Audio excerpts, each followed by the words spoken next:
Okay, it looks like we're all here today, or most of us anyway. Let's make sure you can all hear me. Okay, good.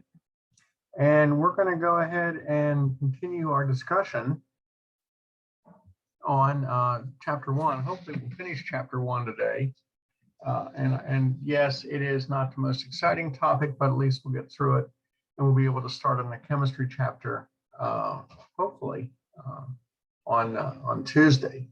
So I'm going to go ahead and go. Well, before I go into share screen, does anybody have any questions? I tried to respond to everybody's emails as quick as I could. And if you've had trouble trying to find the videos on YouTube, I've been sending out the links. I will say it's taking an extraordinarily long amount of time to get those videos loaded. And I don't understand why, because I'll set it up to load and it'll take hours to load in. So I haven't figured out why it's doing that, but they are gradually showing up. I think I'm caught up through yesterday. I'm not certain. Anyway, anyone have any questions?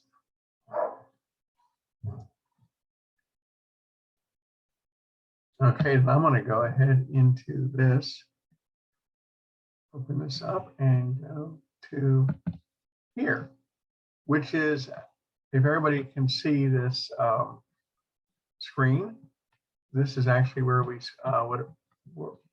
stopped just before this in on Tuesday. Oh, not get carried away here. There we go. So this is another one of those classic pyramids that they like to show in every A&P textbook.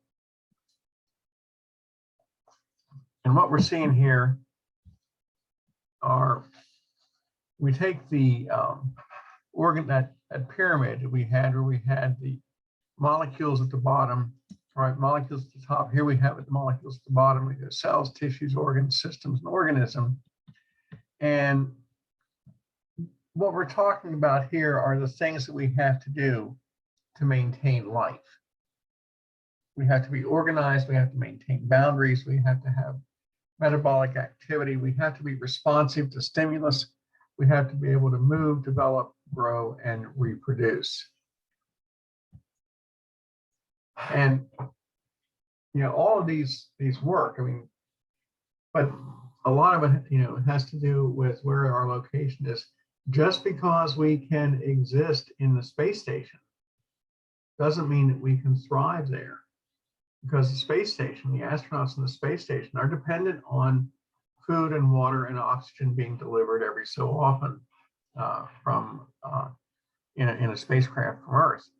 So without that, they have no way to regenerate their oxygen. Once their supplies run out, they're out of food, they're out of water, and they're out of air.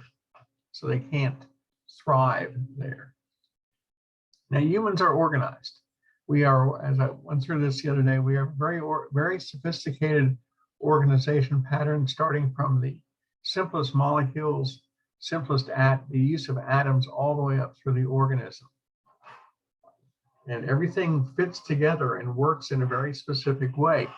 We also maintain our boundaries, our skin, which I'll talk about if you haven't heard it already, I'll talk about it in lab today. Our skin, well, we don't think much about it, except when we cut it, or we get a rash or a mosquito bite or something like that. Our skin does an amazing job protecting us from the outside. It protects us from pathogens, bacteria, viruses, funguses that want to cause harm. That's what a pathogen is. We like to call them germs, but they're really called pathogens. And we keep the inside of our body protected from the outside world thanks to our skin. Pathogens can't get through our skin without some sort of help. Further on, inside the cells have a membrane which surrounds every cell. So the inside of the interior of the cell is protected. We also have, to release energy. We have lots, we're one big walking chemical reaction. It's one way I heard it put years ago. Metabolic activity takes a look at all of the chemical actions taking place in our bodies, and we have to break down foods we eat. If you had breakfast this morning, your body is busy breaking down those foods that you had for breakfast and converting them into protein, breaking them down so we can take the protein out of the food and use it for our protein needs, take the fats out of the food, take the carbohydrates out of the food, use the carbohydrates to release the energy stored inside the cereal or the donut or the apple so that our body has the power to do things. Metabolic activities are either breaking down reactions or building up reactions. Catabolic reactions, breaking down big molecules into little molecules. And every time we do that, we release energy. You think about this, you look at a candy bar, or you look at some cereal or a Pop-Tart or a cereal or a fruit bar or something like that. And on the packaging, it says 130 calories. That's a measure of the available energy within that food item.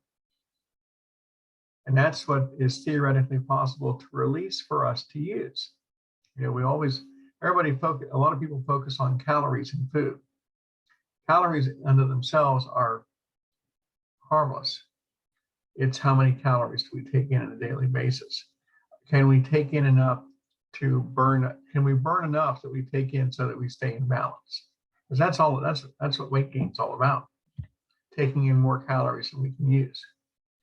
The calories then are simply a measure of the available energy stored in that food item, whether it's an apple or a potato or a carrot or a piece of celery or lettuce or a cheeseburger or a pizza or a donut. It doesn't, or a Coke, it doesn't matter. Calories are calories. They're just a measure of the available energy. And every time we break down a large molecule to a small one, we release some of that energy. So if you eat a Snickers bar, it says 210 calories. I don't know how many calories are in a Snickers bar, but that's, in a label, it says that's how many calories are there. If you break down that Snickers bar, theoretically, you could release all 200 calories in that Snickers bar and use it. So now, anabolic reactions are just the opposite. Anabolic reactions, you take little molecules and string them together to make big molecules, and we store energy. So if you take in 300 calories more than you need, you're going to end up storing those extra calories. Those are probably coming in the form of carbohydrates. You're going to store those extra calories in your liver as glycogen. And if you have more than that, you're going to store it in adipose tissue as fat. Just the way our bodies work. Anabolic reactions build up little molecules into big molecules, and they represent stored energy.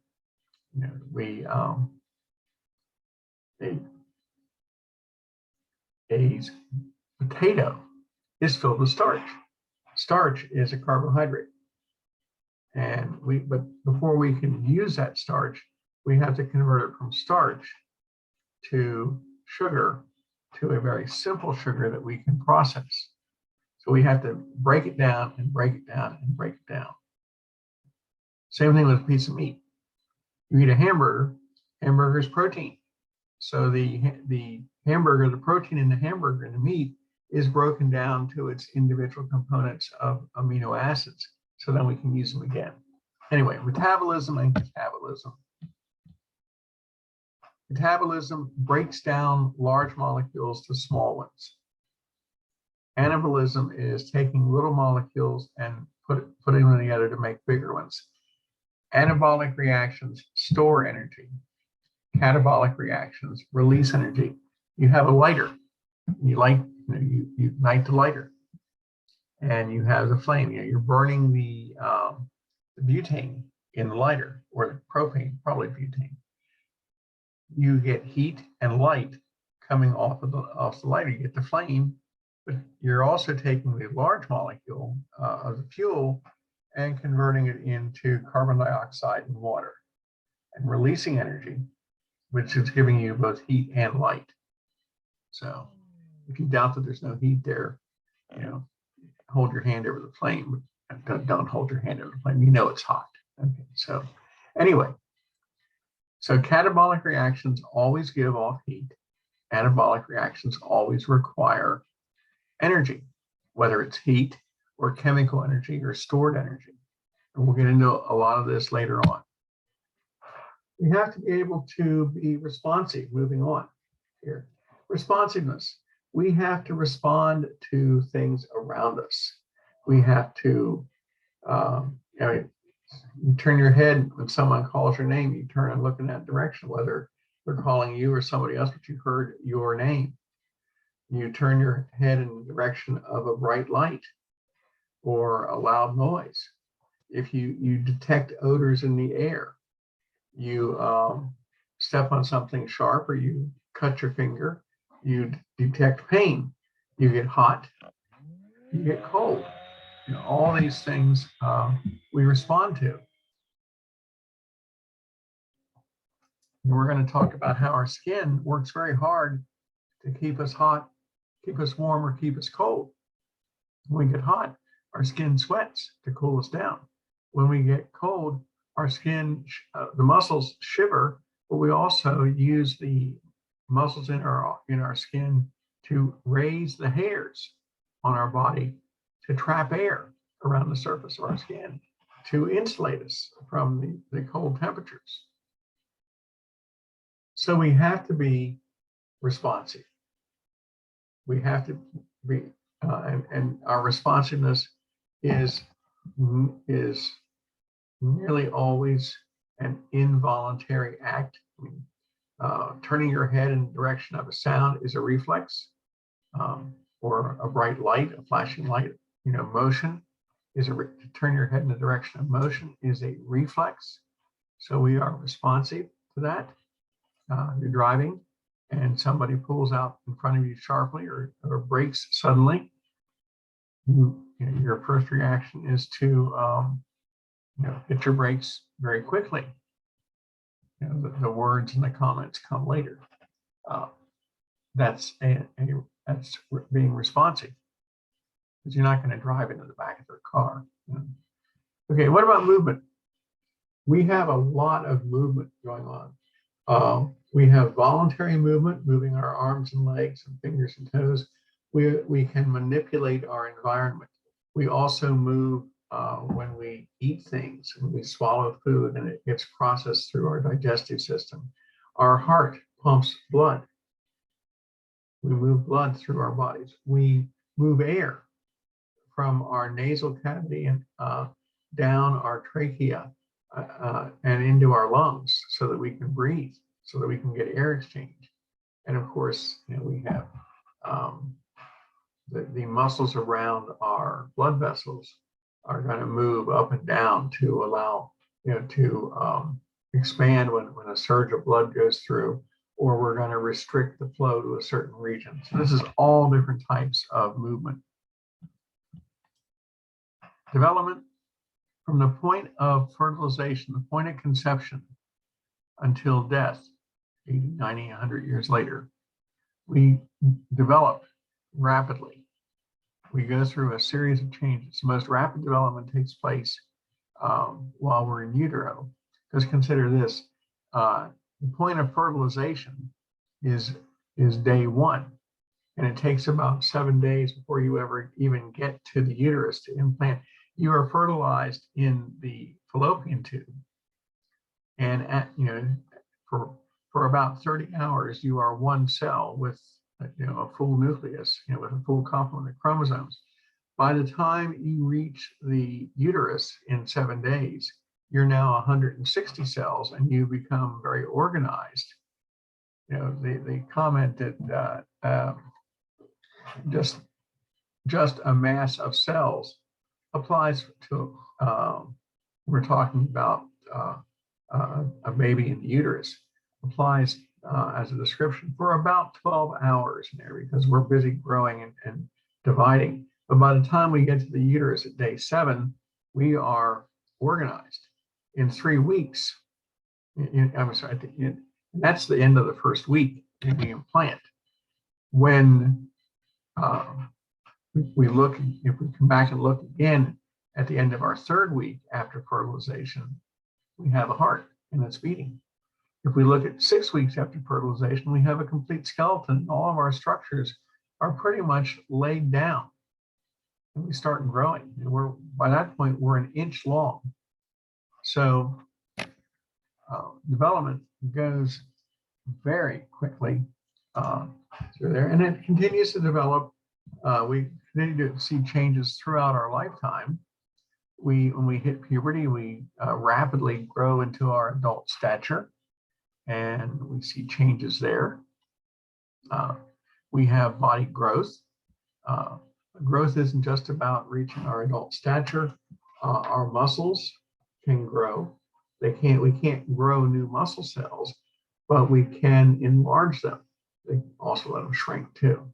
So we can't make new muscle cells. That's just, muscle cells don't divide. So we're stuck with what we've got, but we can make them bigger and stronger through exercise and protein. Bones will grow. Bones will get bigger. In fact, not just in length, but in thickness. As we exercise those bones, we do replace bone cells. So we see development and growth sort of tied together here. Reproduction, cells divide, cells undergo mitosis and cell division all the time. There's only a few cells in our bodies that don't do that.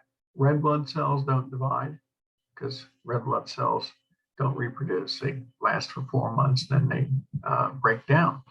Muscle cells don't undergo mitosis and cell division. They don't divide. Nerve cells don't divide and don't undergo mitosis. We're stuck with all the nerve cells when we're born that we're ever going to have. But all the other cells in our bodies can replicate.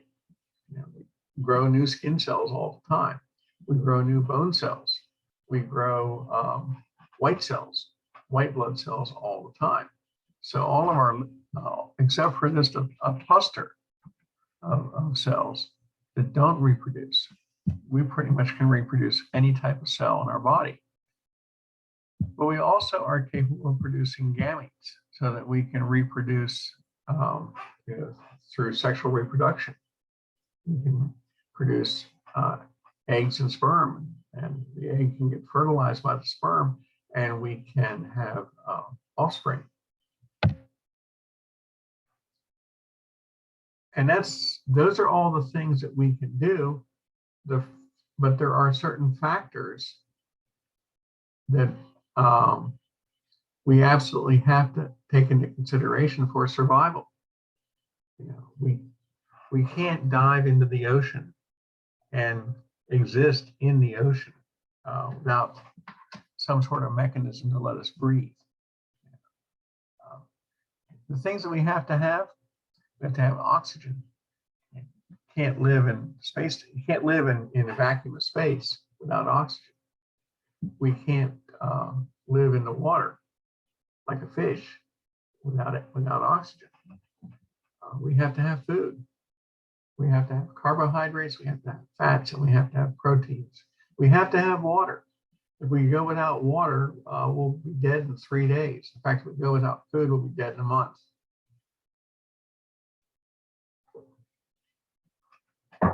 We have to maintain a constant body temperature. The chemicals in our bodies are designed to operate in a very narrow range, right around 37 degrees Celsius, 98.6, within a very narrow range here. And if we move too far on either side, if we get too hot or too cold, the specialized chemicals in our bodies start breaking down and we die. we have to maintain, we have to be able to exist in an area where there is adequate air pressure. Just because it might be 20% oxygen in the air that we're trying to breathe doesn't necessarily mean that that's going to work for us. It can be 20%, but it's 20% of practically nothing. You can't survive if you were to hike up to Mount LeConte, not Mount LeConte, but if you were going to hike to Mount Everest, and lots of people do, Mount Everest is about 30,000 feet high. At every 10,000 feet, the amount of oxygen in the atmospheric air is cut in half. It maintains its percent of 20%, but the pressure, the air gets, as I say, the air gets very thin. You can't survive at 30,000 feet without bringing along your own oxygen. Aircraft, when they fly, they have this little oxygen mask that drop down if the aircraft were to depressurize, because you can't survive at 20 or 30,000 feet very long. So we have to maintain the right amount of air pressure. As I said, you can't survive in the vacuum of space because there's no oxygen. There's also no air pressure. Okay, oxygen. Atmospheric air is 20% oxygen, and the air pressure is measured at about 700, and you don't need to worry about these numbers, but it's measured at about 760 millimeters of mercury pressure, and 20% of that works out to about 160 millimeters of mercury pressure. That's 20% of 760. It's pretty simple math. If you go to Estes Park, Colorado, which is 10,000 feet, that 760 is cut in half. The air is thinner, as we say. And so the air pressure there, instead of 760 millimeters of mercury, is at 380 millimeters of mercury. And that means that the amount of pressure from the oxygen is about 80. We went from 160 to 80. We cut it in half. The percent is still the same. It doesn't matter what elevation you are. The percent of oxygen is still 20%, but there's less oxygen molecules to breathe.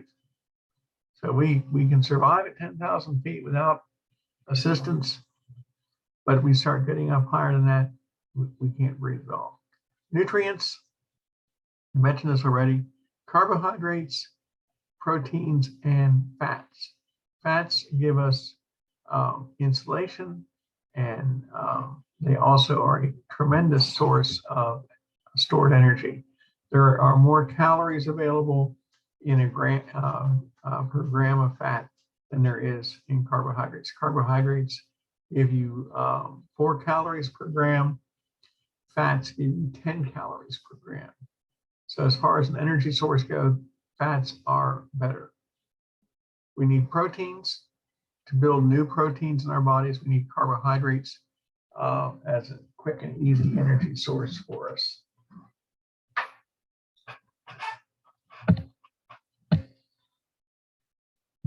Our bodies are 70% water. We've got to have water. We use water for cooling. We use water for insulation. We use water as a carrier for our blood cells and for other chemicals in our bodies. Got to have water. Without water, we die in 3 days. We got to maintain a constant body temperature, and of course, we got to measure the air pressure. Here's this 760 millimeters of mercury in the air pressure. And we'll talk a lot about that in AP2 when we get into respiration. So the term homeostasis. This is a term that you're going to be sorry that you ever heard me say it, because I'll say it a lot, at least for most of AP1. Homeostasis is the ability to maintain constant state, the status quo, a stable environment. We can't do much about the outside environment, but we can, we can't adjust the outside air temperature or the humidity or the sunlight or things like that, but we can control it internally. we always adjust our internal environment so that we stay within the parameters we want to be. You know, we want to maintain a body temperature of 37 degrees Celsius, 98.6. So if we get too hot, what do? We sweat to cool us back down. If we get too cold, we shiver to warm us up. We try to fix the problems, fix the stimulus that's affecting our bodies. So if we get too hot, we get too cold, we get too thirsty, we get too hungry, we drink too much water, we pee it away. If we eat carbohydrates, we release insulin to take that sugar and put it into our cells. So we try to maintain the internal environment of our body, the internal parameters, within a set range of values, so they're not too far to either side. You know, lots of people that have high blood pressure, hypertension, a sneaky, insidious disease that doesn't have any apparent symptoms for the longest time. But if you have a patient with high blood pressure, you make sure they get medication to bring their blood pressure down to within the normal range. That's how we treat it. You just bring it down. You know, if their blood sugar is too high, then and their insulin isn't working, then they have to take insulin to get their blood sugar back down. We do lots of things with our bodies to bring all of the stimulus to maintain that stable environment. And it's a very simple process that we use. We follow a pattern known as negative feedback. Now, because we're always monitoring the environment, the internal environment of our body, and we have very specific set points, values, if you will. It's sort of like a thermostat. You know, you set your thermostat for 74 degrees, and if it gets above that, your AC kicks on. If it gets below 74, the AC kicks off. In the wintertime, you set your thermostat for whatever temperature you want it on. When it gets colder than that, it comes on, the heat comes on, and brings it back up to what you set it at. That's what a set point is. It's like a thermostat. You set it at a temperature and it stays there, and it does things. The thermostat does things to maintain a constant air temperature in your house. You know, if it gets too hot, then the AC comes on to bring it down. If it gets too cold, the heat comes on to bring it up, because you've already set the temperature to be at a constant value. And our body does the same thing. We have a process that involves three parts. We have a sensor that detects a change to the internal environment. We have sensors for temperature. We have sensors for water. We have sensors for odors. We have sensors for pain and pressure. And the sensor is always going to be monitoring a specific thing. A temperature sensor monitors for heat. Another one monitors for cold. And it initiates a stimulus to the central nervous system, to our brain and spinal cord. So if we get too hot, we have temperature receptors that their only job is to respond to that and send a signal to the control center, to the central nervous system, and says, hey, it's getting hot. We got to do something about it. The control center, the central nervous system, receives that information and says, I'm picking up reports of increased body temperature from the following sensors. I don't know, probably doesn't say it like that. So the central nervous system processes that information and says, okay, here is our response. And the control center sends out information to these various effectors, sweat glands, and say, hey, start sweating. So we don't have to think about it. You know, we go outside in a hot day and say, oh, I better sweat because I'm getting hot. Okay, let's start sweating. That doesn't, we don't have to think about it. The control center, the central nervous system, detects the rise in body temperature, sends signals out to the sweat glands and says, start sweating. And before we know it, we are perspiring heavily or lightly or whatever to cool us down.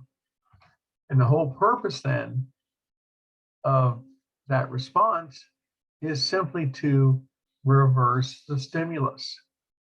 If the stimulus is excess heat, what's the best way to fix that? You reverse the stimulus. And so you perspire to cool down. Negative feedback, the mechanism we use to control most of the activities in our bodies,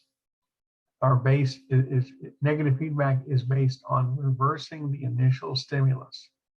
So if the if temperature sensors detect a rise in body temperature, then the way to fix that, to cool us back down, is to reverse the stimulus. And so we perspire. And when we perspire, we cool down. And once we cool down back to our normal temperature, we stop sweating.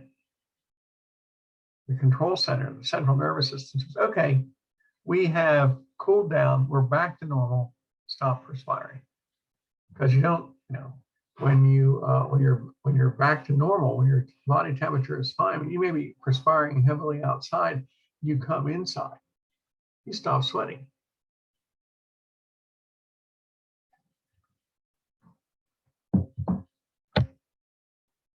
This is a classic negative feedback loop. And this is just what I was talking about here. The stimulus is, in this case, is an increase in body heat. Body temperature goes above 37 degrees. So you go outside, it's 95 degrees outside. I don't know if it's 95 degrees outside or not, but it's probably warm. You go outside and your body temperature goes up. So you start, the temperature sensors in your skin send signals to the central nervous system in the brain that controls temperature. And that says, hey, we're getting warm. We need to cool down. Let's start perspiring. And so sweat glands in the skin start releasing water, salt water, and we cool down. And this is what's happening here. This is the negative feedback loop. The stimulus the receptor is stimulated. It sends a signal to the control center, which sends a signal to the effector. And the response acts on the stimulus. If you're hot, you sweat to cool down. You reverse the stimulus. The stimulus is that you're warm, and so you perspire with water to reverse that stimulus. You want to lower your body temperature back to 37 degrees. That's our set temperature, 37 degrees Celsius. So we sweat to cool back down. We do this same approach on just about everything in our bodies. This negative feedback loop controls nearly everything we do. Consider insulin. Insulin is a hormone, a chemical released by the pancreas. The pancreas sits right over here on your left-hand side underneath your stomach. And when you eat carbohydrates get broken down and absorbed into your blood supply. Carbohydrates are sugars. And so when you eat carbohydrates, you elevate your blood sugar, whether it's a donut, a Pop-Tart, a bowl of cereal, a piece of bread, whatever you may have had for breakfast, a banana. If there are carbohydrates in the food that you ate for breakfast, those carbohydrates are being broken down to simple sugars. Those simple sugars go into solution in our blood. That's how we get them to the various cells.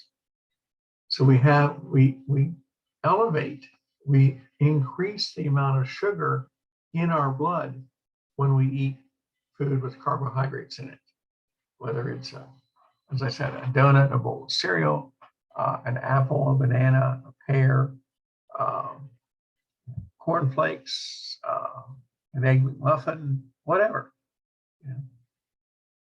Donut, Pop-Tart, cereal bar. The amount of carbohydrates in there are going to get converted into simple sugars. That's going to go into our blood, and our blood sugar is going to rise. And so when our blood sugar goes up, our pancreas is told to make and release insulin. Insulin acts on the cells of the body and tells them to accept more sugar. And so the sugar goes into our cells, and the amount of sugar in our blood plasma goes down. Our blood sugar goes down. So, and that's how we control our blood sugar. Our blood sugar in our bodies is controlled through the release of insulin from our pancreas. Blood sugar goes up. We have chemical sensors that detect that rise in sugar. The central nervous system tells the pancreas to release insulin. Insulin acts on the cells to allow sugar to go into the cells, and sugar goes in, and it leaves the blood and goes into the cells. Blood sugar levels go down, and we stop releasing insulin. This is the other classic negative feedback loop. It reverses or shuts off the initial stimulus. Because if the stimulus is that our blood sugar is too high, we need to reverse it and bring it down.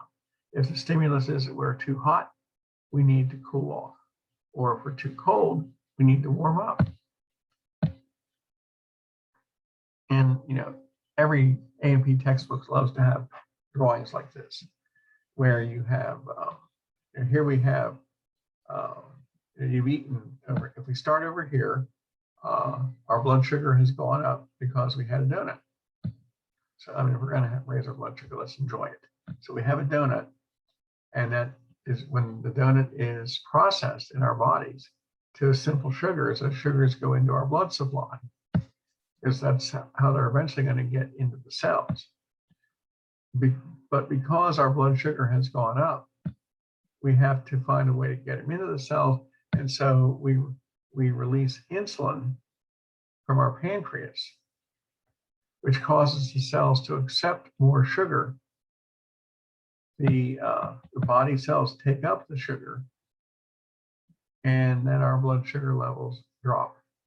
And if we have more sugar than our cells can take, the excess goes into the liver and gets stored as a compound known as glycogen. So that's how we regulate, if our blood sugar gets too high. What if our blood sugar gets too low? What if you were in such a hurry to get into class this morning that you skipped eating? You just couldn't wait to get to class. You're so excited about it. Your body would detect that your blood sugar was lower than normal. That's a stimulus. And again, how do we fix that? Well, we release another hormone from the pancreas, and in this case, not insulin, but glucagon. Glucagon acts on the liver, not on the cells, but acts in the liver and tells the liver to release some of that stored glycogen that we put away up here. Some of that stored glycogen is broken down to simple sugars. Now the simple sugars can be used now we can raise our blood sugar levels, bring it back up to normal. So we can use insulin to lower our blood sugar and glucagon to raise our blood sugar. Both of them are going to try and get us down to or up to our normal set point for blood sugar, which is right around 100 milligrams per deciliter.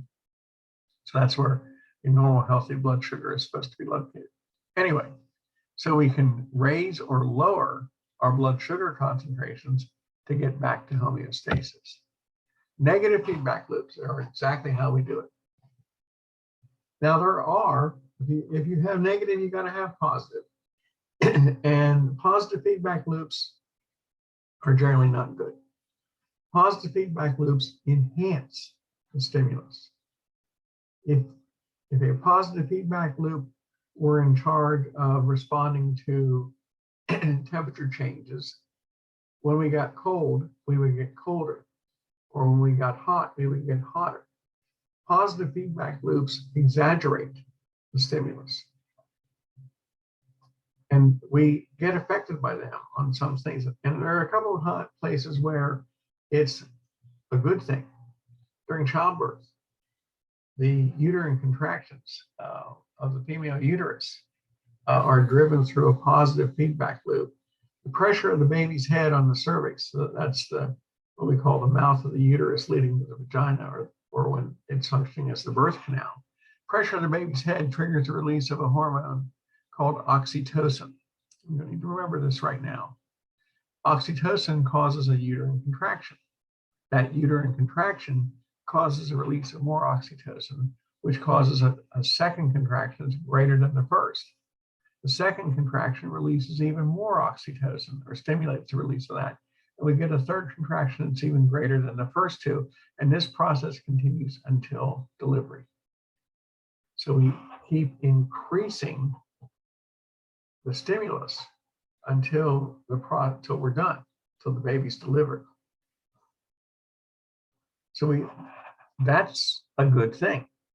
That's a positive feedback loop that works. We have a positive feedback loop that works in blood clotting. You know, when we cut ourselves, we get injured, we bleed, and but the bleeding stops. And all bleeding stops eventually. But we form a blood clot, and when we start the process of clotting, we initially start with the use of platelets, little tiny cell fragments called platelets. As they are stimulated, they start releasing platelets known as platelet factor, and they start attracting all their friends and neighbors. And as they clump together to start making a clot, they start bringing in even more friends and neighbors until you get a bigger and bigger clot to plug the hole where you're bleeding. It doesn't continue indefinitely, but it responds to the stimulus. And so you enhance the stimulus. You respond to the stimulus. The stimulus in this case is the platelets have become activated, and we bring in more and more and more platelets. Those are good examples of positive feedback loops. There aren't many positive feedback loops in our bodies that are useful. Most of them are detrimental because they exaggerate the original stimulus. We don't like that. Consider this. Consider you're outside on a 50-degree day and you get cold and wet.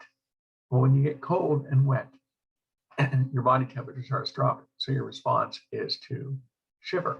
You shiver to warm up. Okay, well, you shiver and shiver and shiver, and you warm up, but you start perspiring. When you perspire, you cool back down. When you cool back down, you get cold. So what do? You shiver again to warm up. And now because you got colder from perspiring, you have to shiver more to warm up.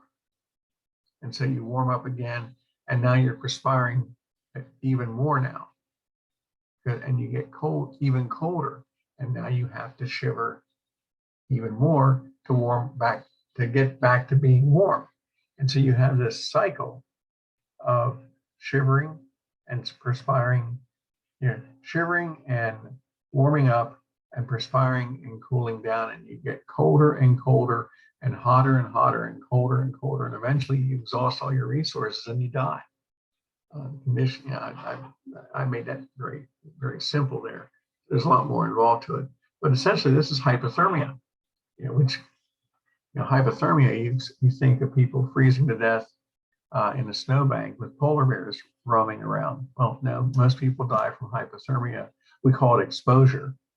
Most people die from hypothermia in moderate temperatures. Positive feedback. And here are the examples. And there's the baby in childbirth.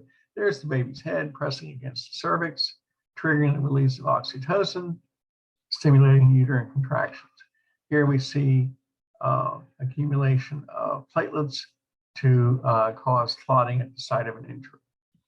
And more committed. These are the two examples of positive feedback mechanisms. One of the things we see with our patients is as our patients age, it becomes harder and harder to maintain homeostasis. It's easier and easier as we age, as organ systems get tired and get old. It's harder to bring them back into line. People develop hypertension. If it's uncontrolled, it's harder and harder to control. People develop issues with their heart. Heart disease starts out very slowly and accumulates.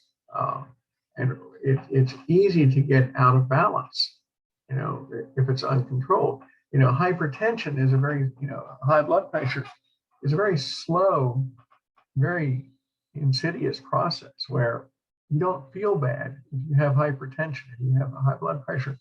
On a day-to-day basis, you don't feel bad. But your kidneys have to work harder, your heart has to work harder, you are reducing blood flow to your peripheral organs, and after 30 years of that, your kidneys are about to fail, your heart has become enlarged, and you're going to die early. You can also have the risk of stroke. A person with uncontrolled diabetes frequently has to deal with issues like gangrene from a bruise that doesn't heal properly, or loss of vision.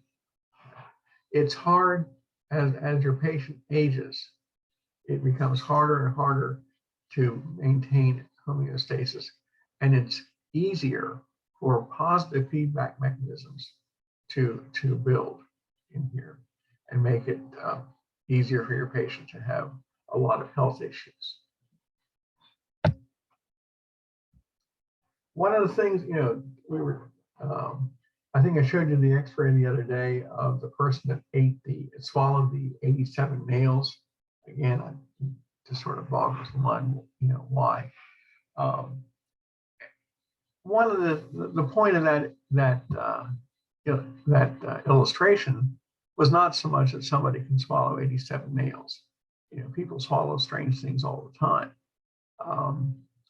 But it was to show what an X-ray can do, because we don't like to use invasive techniques on a patient when we can avoid it.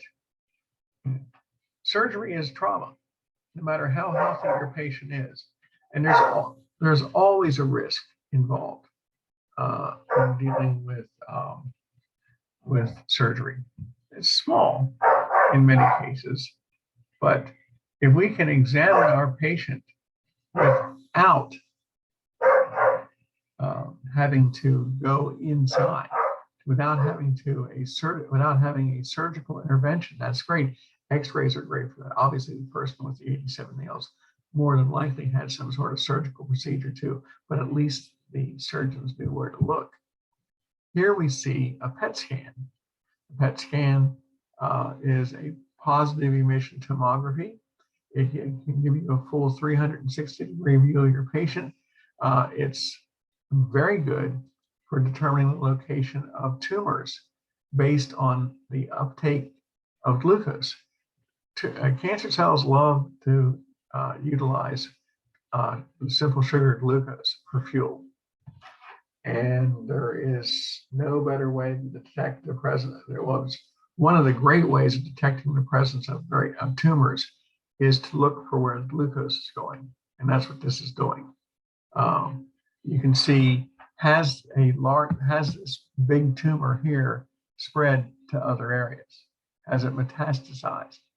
And it looks like if it has started here in the chest, it looks like it may have spread to the lungs.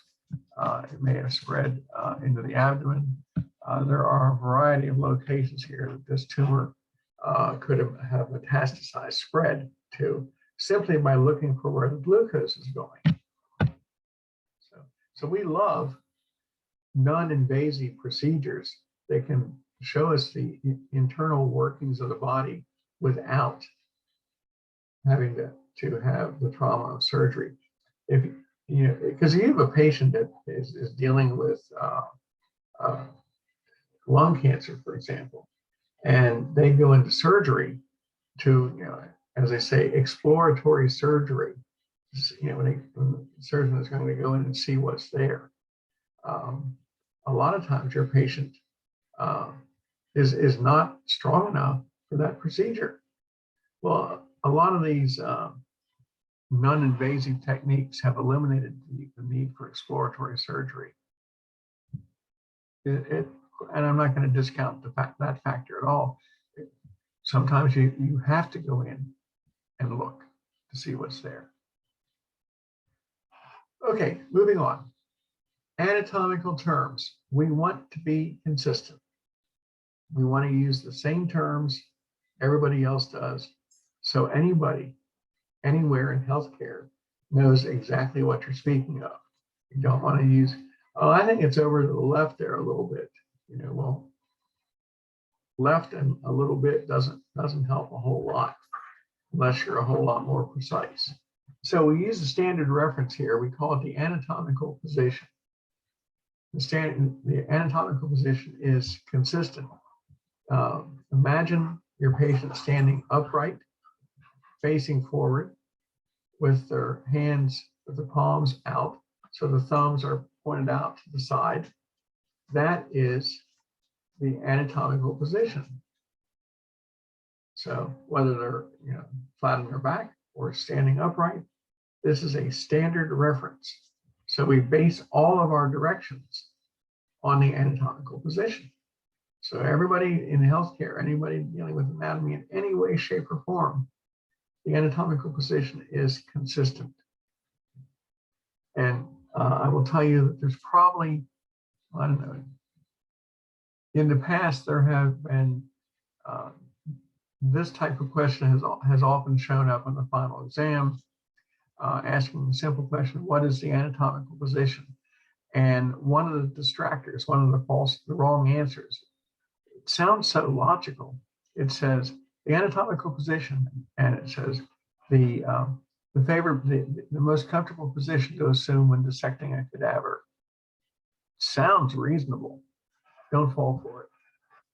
But it does sound very reasonable.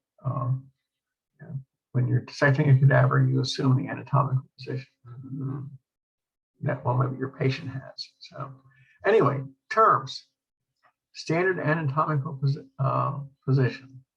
Right and left are not your right and left. Right and left are the right and left of the patient that you're looking at. It's their right and their left, not yours. So, okay, a couple of terms here that we use a lot. Anterior and posterior, dorsal and ventral. Anterior is front, ventral, belly side, posterior, butt side, or think of the dorsal fin on a shark. You go to the beach, you see a porpoise or a shark in the water, you see the fin come up, and that's the dorsal fin.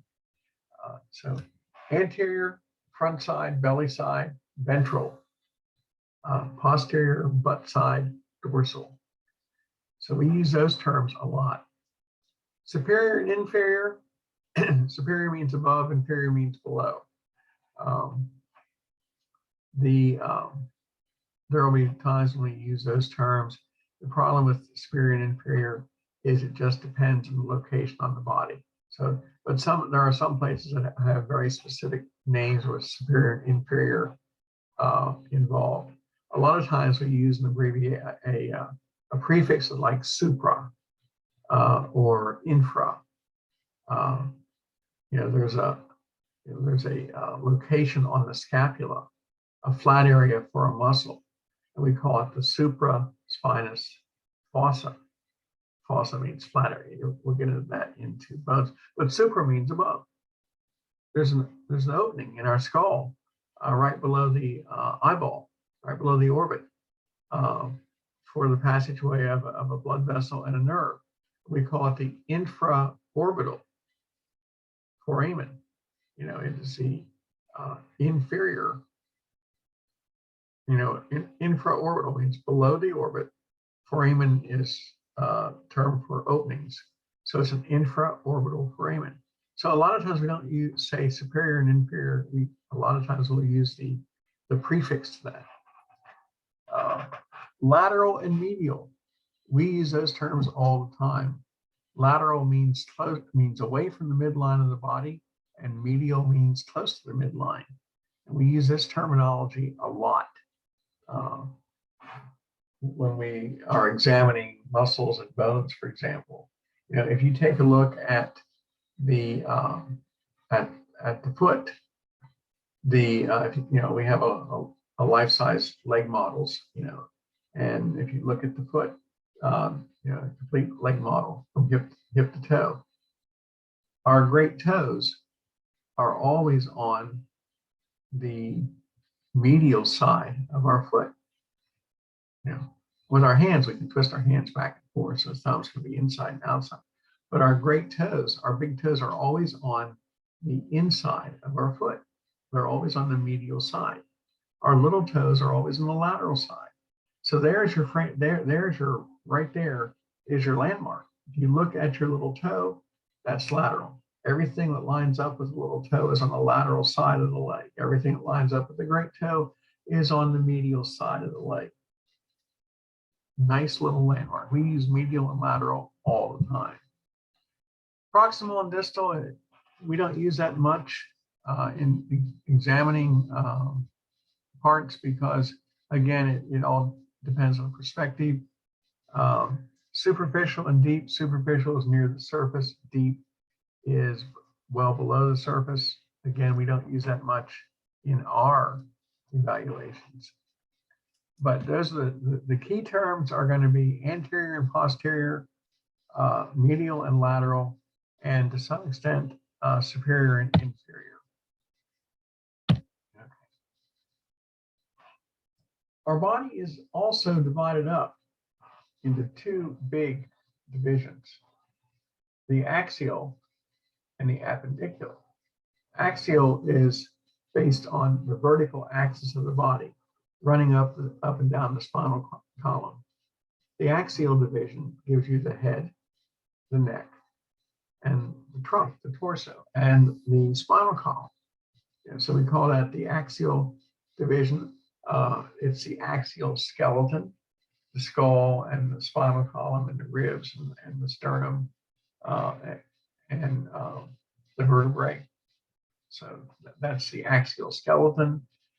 We have the appendicular division, which is the appendicular skeleton. It gives you the arms and legs, hands and feet, and the two sets of girdles, the shoulder girdle, what we call the pectoral girdle, and the pelvic girdle or the hip girdle. So that's the appendages.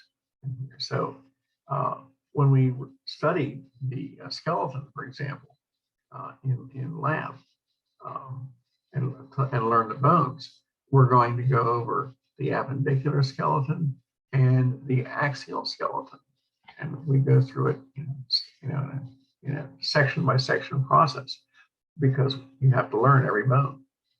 So we have axial, appendicular. We have here lots of names. And over the course of the semester, over the course of AP 1 and 2, you will eventually learn all of these names. Some of them you already know. You already have probably used, you know that the cranium refers to the skull. The abdomen is the area below the diaphragm. Who hasn't heard of the hip bone, or the pelvic region? Patella is our kneecap. The digits or phalanges are the fingers and toes. The axillary region is our armpit. So a lot of these terms here are not unfamiliar to us. Now, what we're going over the course of the next this semester, next semester, we're going to learn all of these terms, but we're going to learn them as we go along. So don't think you have to memorize them all now. Gluteus Maximus, the butt. Who hasn't heard Gluteus Maximus? Well, did you know there's also If you have a maximus, you're going to have a minimus. In this case, you also have a gluteus medius, meaning in the middle. A lot of these structures also have intermediate structures too. If you, one of the things about anatomy is if you have a maximus, you're going to have a minimus. If you have a major, you're going to have a minor. You've all heard pectoralis major for the chest muscles. There's a pectoralis minor, which runs underneath it. So one term that you need to remember, for whatever reason, that continues to show up on the final exam, and is the term pollex. And where to go? Hallux. Pollex is the thumb. Hallux is the great toe. Make a note on this slide on your printout to make sure that you remember that. I don't know why it's still on the final exam. Some A&P, see, the A&P faculty all contribute questions to the test bank, and it gets randomly selected at the end of, when we put the test together. And for some reason, a question on the great thumb, the great toe and the thumb always ends up in the final exam. So make sure you know that the pollex is the thumb and the hallux is the great toe. That's probably the only time you're ever going to have to deal with it, unless you go into radiography or something. Anyway, all these terms we're going to learn as we go along. And like I said, you probably already know a lot of them now just through everyday activities. Something else to consider is that our body can be divided up into various planes. This is one of the great things about imagery, non-invasive imagery, is that we can take pictures, get images in various planes, as if we could make a slice through the body. We can organize our imagery based on whether it is going to divide the body make a cut that is dividing the body into right and left. That's a sagittal cut, a sagittal plane. Sagittal gives you right and left. Doesn't matter where in the body it is. A sagittal plane, a sagittal cut gives you a right side and a left side. It can be through the tip of the finger, the thumb, and have it on one side and everything else on the other side, still right and left.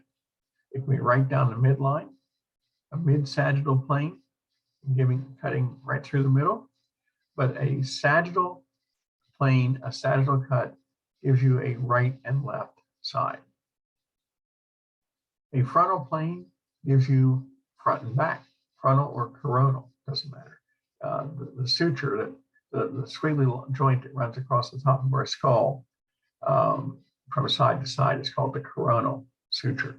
So you can imagine it would be running there. It gives you a front and back perspective.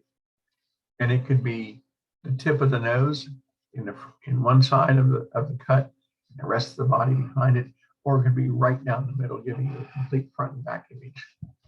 Transverse cuts are what we call cross section.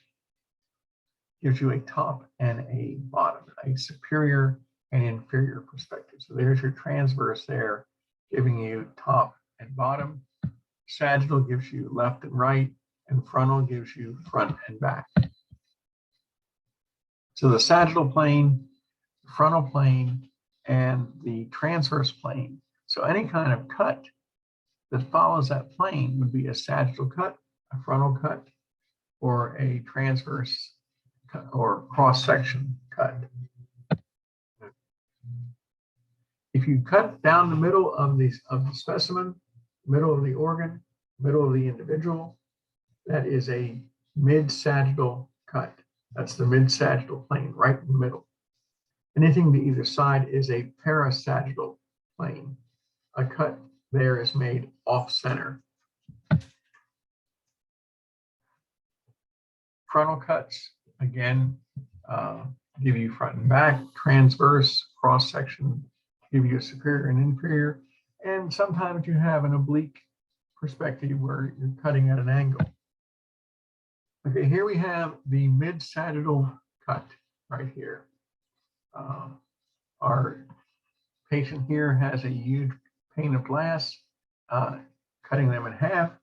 And so here we see an MRI, magnetic resonance imagery, showing all the internal structures here between the left side and the right side. We can see the rectum, we can see the intestines, we can see the spinal column here. We went up high enough in this picture, we could see the ribs, we could see the heart and lungs in here, because the magnetic resonance imagery allows you to see all internal structures. Sometimes they're colorized, sometimes they're not. But the point is that this is a non-invasive approach that lets you see everything inside, whether it's a sagittal cut showing left and right sides, because there's, if we flip the image, we would have it, there is another perspective for the other side. So we can look at both sides very easily. Now this is an MRI, extraordinarily interesting MRI. This is an individual that accidentally shot themselves in the heart with a roofing nail. It happens. That's why they call them accidents. Roofing nail going into the heart. Surprisingly, penetrating injuries to the heart are not always fatal, because the heart, as a good, strong muscle, will tend to close around the penetrating object as long as it hasn't gone all the way through and someone doesn't try to pull the object out, like a knife, a large piece of wood, something, a roofing nail, for example. The story that goes along with this is that no, it wasn't. I didn't think it was loaded. It's not working. I don't know why. Let me take a look at it. So, and it decided to fire right into their chest, into their heart. The MRI lets the surgeon, before they proceed, to see exactly where everything is. X-ray won't help, because X-ray doesn't work in soft tissue. X-ray needs to have something to reflect or absorb the X-rays with, the radiation with. But MRI doesn't need that. MRI lets you see not only see the bones, like over here's the vertebrae, are really nice vertebrae pictures, but it also shows you soft tissue. So you can see the heart, you can see the aorta coming up out of the heart here, and a good radiologist can tell you what else is going on. We see part of the ribs here and the sternum. But what we're seeing here is where is the location of the nail, without having to go in blindly and not knowing what to expect. We can see this. So again, another non-invasive approach, which will lead to a more precise surgery. Of course, they did survive for this, because nobody pulled the nail out until they were ready to go. Surgical procedures can do remarkable things, and they can see what they're going into. Anyway, here we have a coronal plane dividing the body into front and back. We're looking now here at the right lung, left lung, heart, liver, stomach, and spleen from the perspective of the patient, which is why the liver to us appears to be on the left side, when we know the liver's on the right side, for example. But this is from the patient's perspective: liver, stomach, and spleen. Liver, stomach, and spleen. Up here, liver, stomach, and spleen. So we can see front and back. We can see the tops of the humerus here and here. We can see the lungs. We can see all these internal structures here very nicely. So here we see a transverse cut right through the middle of the body, with the liver and the spleen, pancreas showing up here with the vertebrae and the spinal cord here. There's the aorta right there. So we have the unique perspective, in here. In fact, this image actually is looking from underneath upward, because we have the spleen here and the pancreas here and the liver here. If we took that image and tilted it 90 degrees upward, that's where we'd be seeing it. So it is lined up correctly. This is an MRI. This is a transverse cut through the brain at the level of the eyeballs. You can see the front of the anterior chambers of the eyeballs right here and here, and it's right at the top of the nose. So what we're looking at is the brain just about eyeball level.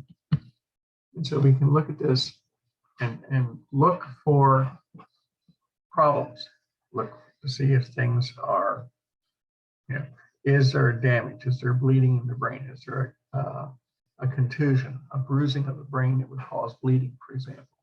What's going on? Is there a tumor located in the brain? All these things are visible here for us. This is a whole body scan from the top of the head to the toes, going through every structure in the body that can show you. This is a whole series of transverse cuts that the MRI can do for us. So you could look for anything with the MRI. The MRI process is truly amazing. So, and you'll notice that the arms and the legs, particularly the legs, look just like meat at the meat counter in Food City, because it's the same type of structure. It is the same type of respiratory pigment in there. The myoglobin makes the meat look just like cow meat. So the next time you're in the meat counter and you see round steak, think of human legs. So anyway, so that is the benefit of this kind of technique. MRIs and PET scans and X-rays. All these non-invasive techniques are ideal for getting a frame of reference of what's going on inside. Now, our bodies are also organized, as I said, we had two divisions. We also have two sets of cavities. We have the dorsal body cavity and the ventral body cavity. The dorsal body cavity is everything in the back. It is the cranial cavity and the spinal cavity. So that is the dorsal cavity, where the brain is and where the spinal cord is. That's the dorsal body cavity. The ventral body cavity is in the front. It includes the thoracic cavity and what we call the abdominopelvic cavity, meaning the abdomen and the pelvic region. So that gives you the heart, the lungs, the diaphragm, the trachea, the esophagus, the great blood vessels, and then everything in here, all the viscera, the liver, the stomach, the spleen, the gallbladder, the small intestine, large intestine, the kidneys, the urinary bladder, the reproductive structures. So, and there's the same type of illustration here. Cranial cavity, vertebral cavity, dorsal body cavity, and we have in the front, we have the ventral cavity with the thoracic cavity, the abdominal cavity, and the pelvic cavity. And within the thoracic cavity, we have smaller cavities for the heart, the pericardial cavity. We have the pleural cavities for the lungs. The mediastinum is the name for everything in the middle, where we find the esophagus and trachea and the large great blood vessels. So dorsal body cavity is the most protected region in the body. We have the brain and spinal cord in there. There is no other region as protected as the brain, and slightly less protected, but still very strongly protected, is the spinal cord in the vertebral cavity. So there's the greatest protection is afforded to the central nervous system because that's us. The thoracic cavity has protection by the ribs to protect the heart and lungs, and everything else is sort of on its own. The ventral cavity, the front cavity, holds the viscera. The viscera is everything in both in the thoracic cavity and the abdominopelvic cavity, the heart, the lungs, the esophagus, trachea, liver, spleen, gallbladder, stomach, large intestine, small intestine, bladder. All that is the viscera. These are the internal organs. Now, the viscera above the diaphragm is right here. The heart and lungs are strongly protected by the ribs. Everything below the diaphragm is only protected by our skin and by layers of fat. The thoracic cavity has smaller cavities. The chest cavity has the two pleural cavities, pleural, P-L-E-U-R-A-L, pleural, surrounding the lungs. Each lung is in its own little cavity called the pleural cavity. The heart is in the pericardial cavity, protecting it. The mediastinum contains, which is where the heart is located, also protects the great vessels, the trachea, and the airway. So we have these smaller cavities in here. Now, why do we have all these cavities? Well, and we've got the abdominopelvic cavity too. Why do we have these little subcavities here? Well, it has to do with friction. It has to do with friction. Let me take a look here real quick, show you this real quick. Our bodies hate friction. Our bodies hate when things rub together. You rub your hands together real quickly, the palms of your hands are going to get hot very fast. We don't like that. And in this illustration here, a lot of times our bodies have pain in different locations. And sometimes it's from friction. You know, a lot of pain in the lower GI, in the gut, is from the movement of gases. The distension of the abdomen through a lot of gases. And sometimes it isn't, but sometimes it is too. So there are a number of ways to evaluate problems with these various cavities. There's a simple approach here and a little more sophisticated approach. We can divide the abdominopelvic region into quadrants. Upper right, upper left, lower left. Patient presents with pain in the lower right quadrant, down in this area right in here. Pain in the lower right quadrant, fever, headache, nausea, vomiting, and a great deal of pain in the lower right side. What is it? The first thing that might pop into mind is appendicitis. The pain's in the right location. Symptoms are familiar. The only thing wrong with this chart, using just the 4 quadrants, while it is correct, is it is not precise enough. Because where is the pain in the quadrant? Here, here, here, here. And a lot of times other conditions will mimic appendicitis.